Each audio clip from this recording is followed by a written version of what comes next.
పిల్లలు అందరికీ ప్రైజ్ తెలా. ఈరోజు మనము ఒక స్టోరీ చూసుకుందాం, ఒక మిషనరీ స్టోరీ. ఓకేనా? ఆమె పేరు ఏంటంటే ఎలినార్ యంగ్.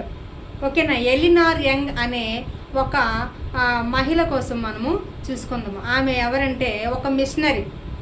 అయితే ఆమె ఎక్కడ జన్మించారంటే అమెరికాలో జన్మించారు. అమెరికా తెలుసా మీ అందరికీ?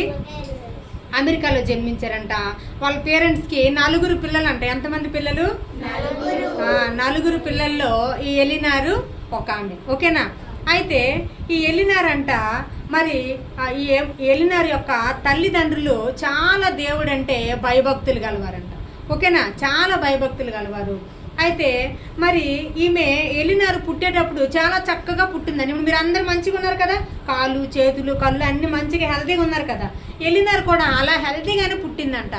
అయితే మరి 5 years తర్వాత ఏం జరిగిందంటే, ఒక రోజంట ఆమె మార్నింగ్, ఆ రోజు ఏంటంటే December 25th అంట. December 25th ఏం సెలబ్రేట్ చేస్తాం? క్రిస్మస్ కదా. అయితే December 25th మార్నింగ్ బెడ్ పై నుంచి లేచి కిందకి దిగుదాం అనుకుంటుందంట, కానీ దిగలేకపోతుందంట. ఏం జరిగిందో తెలియట్లేదు. అప్పుడు వాళ్ళ డాడీ వచ్చి ఆమెను పట్టుకొని తీసుకున్నారంట. ఏమైందో అని చెప్పి హాస్పిటల్కి తీసుకెళ్ళారు. ఓకేనా?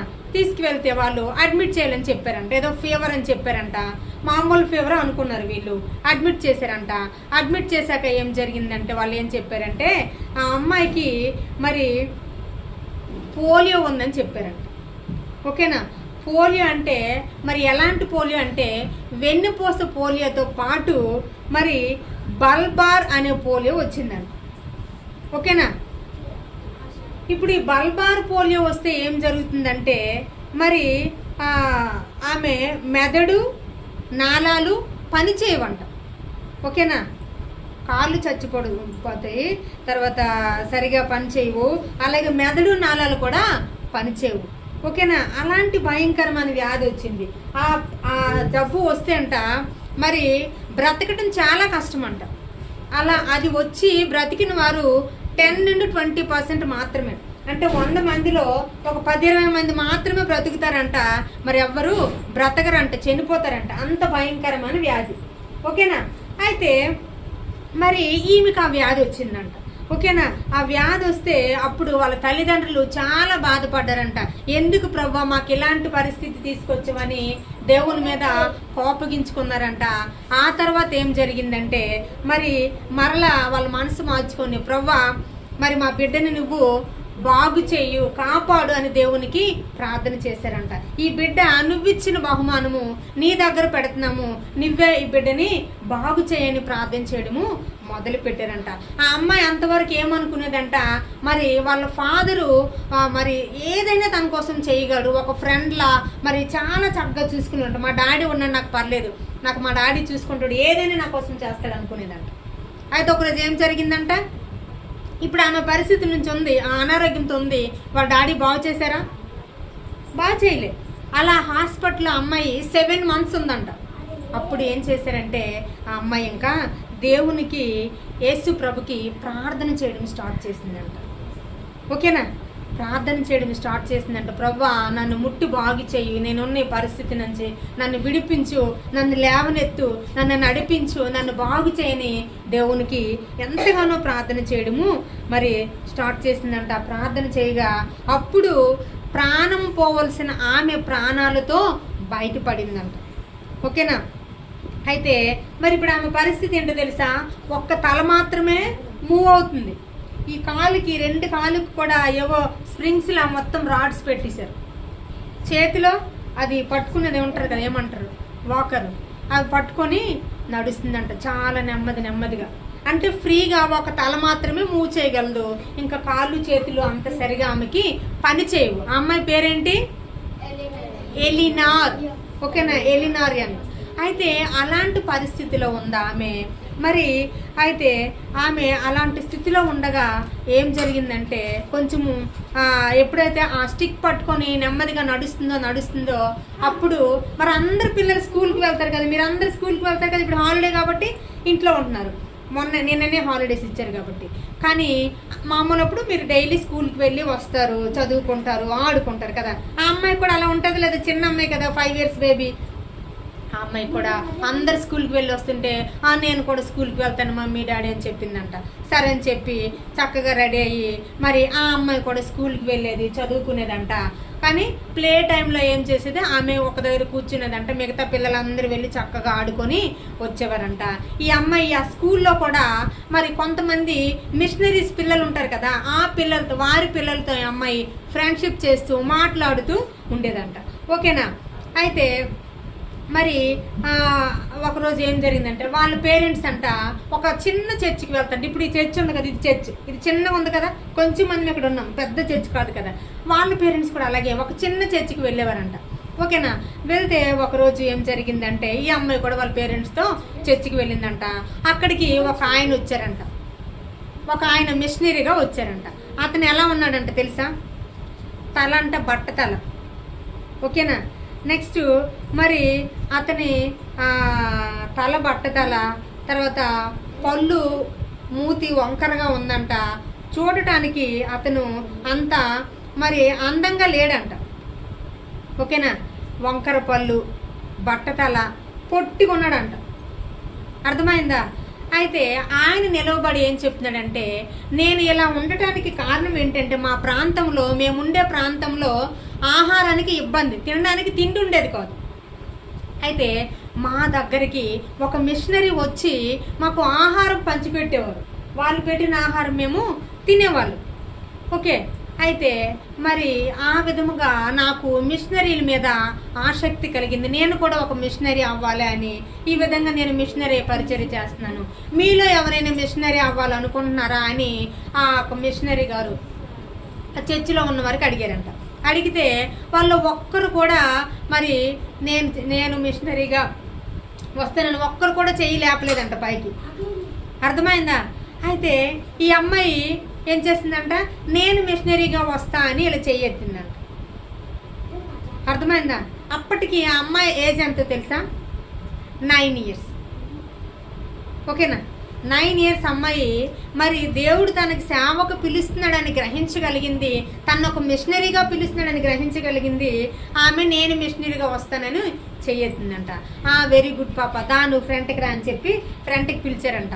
ఇగో ఆ అమ్మాయి ఎలా ఉందంట తెలుసా, ఏ పార్టు సరిగా పని చేయదు, చాలా పొట్టిగా ఉంటుంది, నడవలేదు, ఒక్క తల మాత్రమే తిప్పగలదు.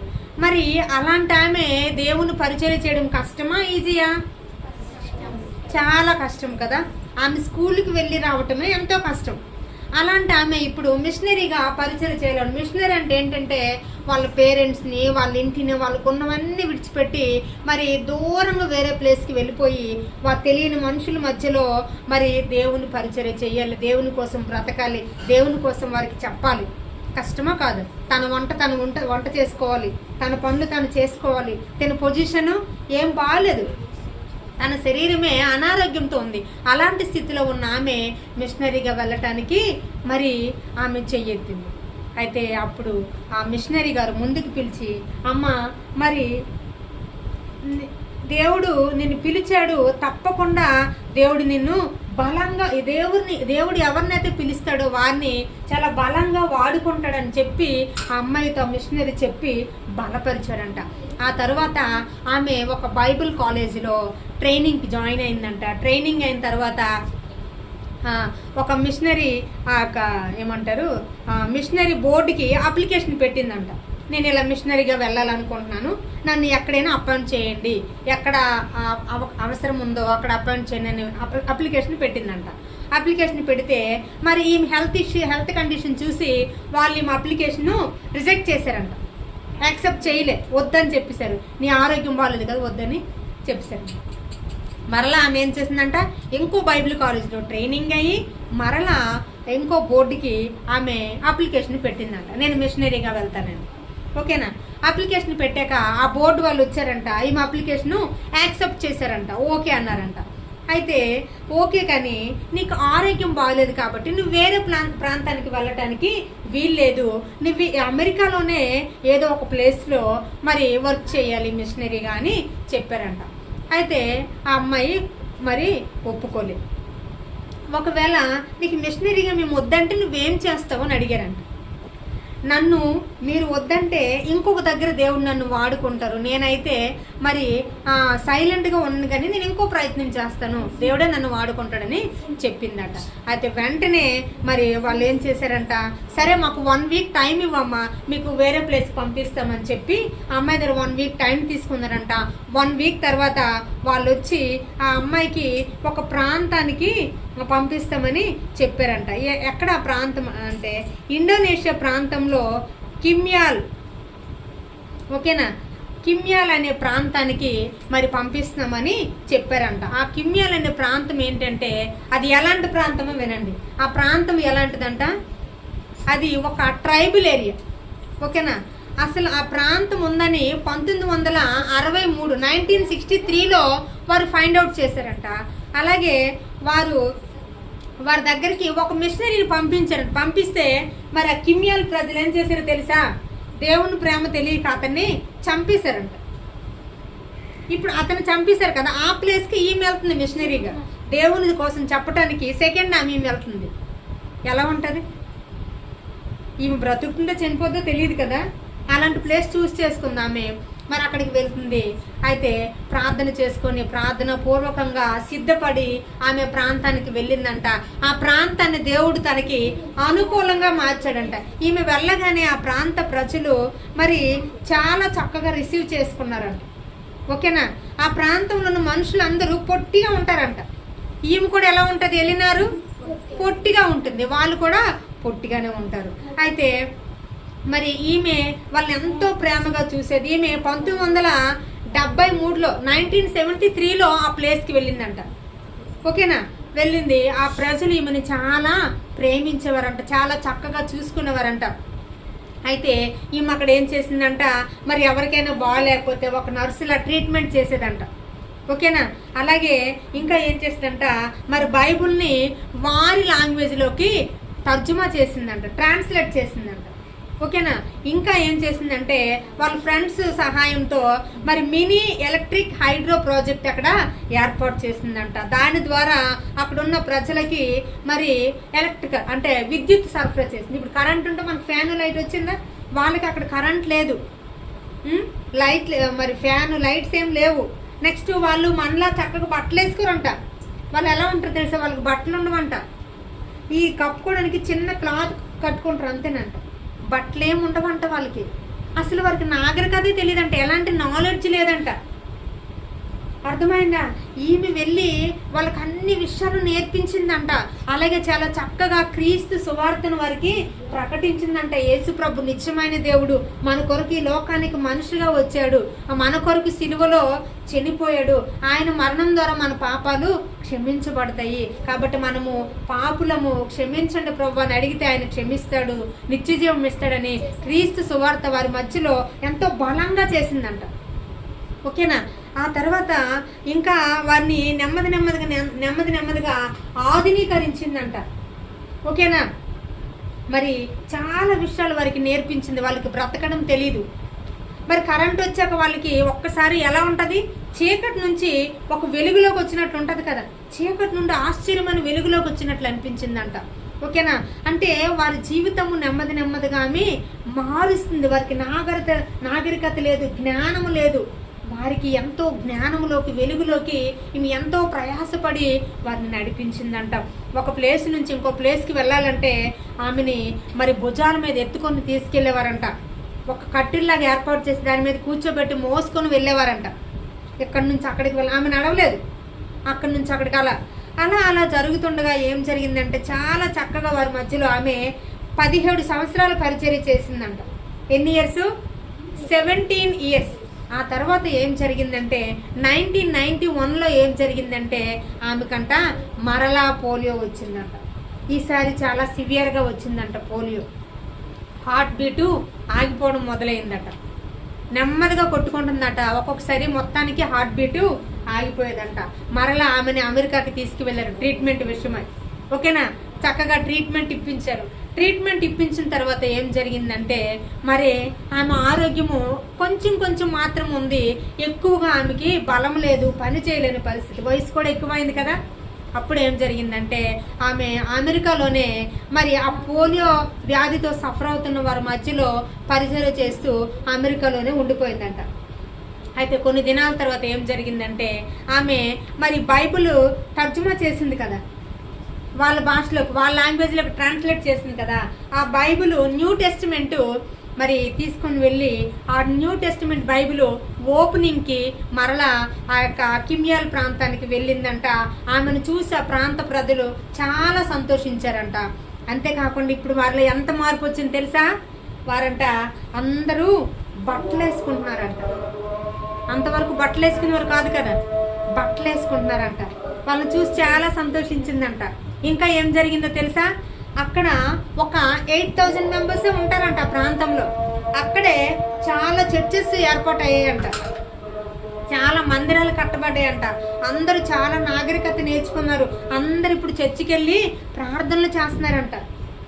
అంటే ఈమె ఏమీ లేని అక్కడ ఎంతో ప్రయాసపడి కష్టపడి పరిచర్య చేసింది. ఇప్పుడు చీకటిలో ఉన్న వారి జీవితాలు ఎంతగానో వెలుగులోకి నడిపించబడ్డాయి. వారు వెలిగించబడ్డారు, నాగరికత నేర్చుకున్నారు, ఆధునీకరించబడ్డారు. అర్థమైందా? మరి ఆ యొక్క ఆమె పేరేంటి? ఎలినార్. ఓకేనా? ఆ ఎలినారు ఎంతగా పరిచయం చేసిన ఆమె ఆరోగ్యం బాగుందా? ఆమె అవయవాలు బాగున్నాయా? ఏమీ బాగలేవు, కానీ దేవుని కోసము నేను ఏదైనా చేయాలనే తపన ఆమె హృదయంలో ఉంది. కాబట్టి ఆమె చాలా చక్కగా దేవుని కొరకు పనిచేసింది. మరి మీలో అలాంటి తపన ఉందా? దేవుని కోసము నేను రేపు ఒకరినైనా తీసుకొస్తాను, దేవుని మాటలు వినేలా చేస్తానని అలాంటి ఆశ మీలో ఉందా? అలాంటి ఆశ కలిగి ఉండాలి. మీ ఫ్రెండ్స్ని కూడా రేపు మీరు తీసుకుండండి.